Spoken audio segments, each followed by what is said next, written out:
ഇറാനുമായി ഒരു യുദ്ധം സത്യമായി ഉണ്ടായിരിക്കും, യാതൊരു സംശയവും വേണ്ട. അത് നടന്നേ തീരും. അത് വളരെ താമസിയാതെ നടക്കുകയും ചെയ്യും.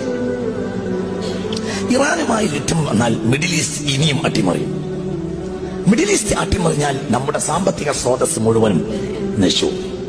അതുകൊണ്ട് എക്കണോമിക്കൽ സിസ്റ്റത്തെ കൃത്യമാക്കാൻ നമ്മൾ പഠിക്കണം. സൂക്ഷിച്ച് ചെലവഴിക്കാൻ പഠിച്ചവർക്ക് ദാരിദ്ര്യം വരികയില്ലെന്ന് മുഹമ്മദ് മുസ്തഫ.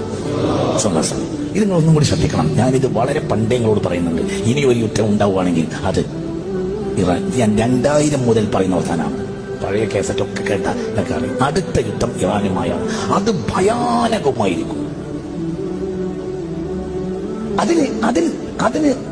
അതിനാരാ ചെയ്യുക? അതിന് മറ്റുള്ളവരാണ്. എന്തുകൊണ്ട്? ഒരു നഷ്ടവും അവർക്കില്ല. നഷ്ടം ആർക്കാണുള്ളത്? പറ, ആർക്കാ നഷ്ടം സംഭവിക്കുക? മുസ്ലിമീങ്ങൾക്ക്. ഇറാൻ ഇനി ഒരിക്കലും അമേരിക്ക തിരിച്ചടിക്കില്ല. ഇറാൻ തിരിച്ചടിക്കുകയാണെങ്കിൽ തിരിച്ചടിക്കുക എങ്ങനെയായിരിക്കും? ഒരു സാധാരണ നിലയിൽ ഒരു രാജ്യം തിരിച്ചടിക്കുകയും പോലെ ഇറാൻ തിരിച്ചടിക്കുകയാണെങ്കിൽ ഖത്തറിലോ സൗദിയിലോ പറ ഉള്ള അമേരിക്കൻ ക്യാമ്പുകളെ ആക്രമിക്കുകയാണ് ചെയ്യുക. അപ്പൊ സ്വാഭാവികമായും എന്തുണ്ടാവും? ആ രാഷ്ട്രം ആ പക്ഷത്ത് ചെയ്തു. ഇത് നടക്കൂലേ? നടക്കും. നടന്നേ തീരും.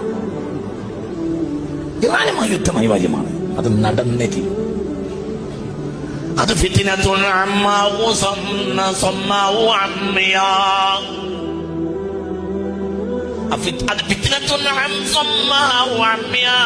അത് കണ്ണില്ലാത്തയും കാതില്ലാത്തയും യുദ്ധമായിരിക്കും.